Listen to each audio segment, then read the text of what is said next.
News, सच जरूरी है। नमस्कार दर्शकों, आप देख रहे हैं MNS न्यूज टीवी और मैं हूं आपके साथ श्रद्धा तिवारी। तो आइए देखते हैं आज की खास खबर। वाल्मीकि ने मांगी थी 2 करोड़ की फिरौती, कट्टर बेईमान लोगों ने दिल्ली को आपदा में धकेला।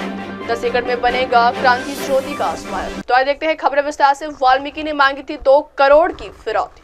मसाजोग के सरपंच संतोष देशमुख के अपहरण हत्याकांड के मुख्य आरोपी वाल्मीकि कराड़ की मुश्किलें बढ़ गई हैं।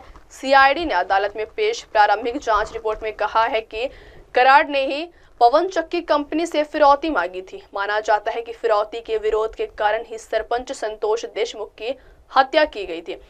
कराड़ के खिलाफ कम से कम 15 मामले दर्ज है। इस मामले के एक अन्य आरोपी तथा पवन चक्की कंपनी से 2 करोड़ रुपए की फिरौती मांगने के आरोपी विष्णु चाटे ने हिरासत के दौरान की गई पूछताछ में कबूल किया है कि कराड़ ने अवादक कंपनी के परियोजना अधिकारी को धमकाकर 2 करोड़ रुपए की फिरौती मांगी थी। 11 दिसंबर 2023 को केस थाने में फिरौती मांगने का मामला दर्ज किया गया था।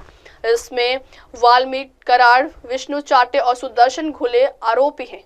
कराड़ और चाटे फिलहाल CID हिरासत में। अगली खबर, कट्टर बेईमान लोगों ने दिल्ली को आपदा में धकेला। पीएम मोदी ने शुक्रवार को आम आदमी पार्टी को दिल्ली के लिए आपदा करार दिया। उन्होंने कहा कि पिछले 10 सालों में कुछ कट्टर बेईमान लोगों ने राष्ट्रीय राजधानी को आपदा में धकेल दिया। आवास एवं शिक्षा समेत राष्ट्रीय राजधानी में बुनियादी ढांचा से जुड़ी विभिन्न परियोजनाओं के उद्घाटन और शिलान्यास के बाद लोगों को संबोधित करते हुए उन्होंने आपके नेतृत्व वाली दिल्ली सरकार पर निशाना साधा। उन्होंने कहा कि अगर राष्ट्रीय राजधानी में इसका शासन चलता रहा तो हालात बदतर हो जाएंगे। उन्होंने आप सरकार पर स्कूली शिक्षा से लेकर प्रदूषण के खिलाफ जंग और शराब के कारोबार समेत कई क्षेत्रों में भ्रष्टाचार का आरोप लगाते हुए कहा कि एक तरफ केंद्र की सरकार राजधानी के लोगों के जीवन को आसान बनाने के बहुत प्रयास कर रही, तो वहीं दूसरी तरफ दिल्ली के विकास के वादे कर सत्ता में आने वाली केंद्र शासित प्रदेश की सरकार आपदा बनकर दिल्ली पर टूट पड़ी है।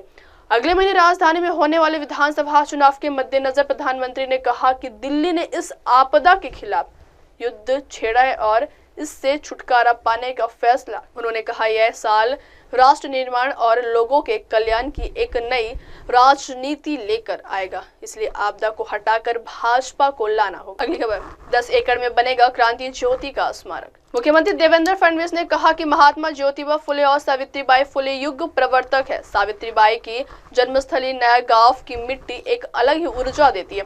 इस भूमि का विकास शगन भुजबल के चलते शुरू हुआ। जब तक यहाँ बाकी विकास कार्य नहीं हो जाते तब तक सरकार नहीं रुकेगी।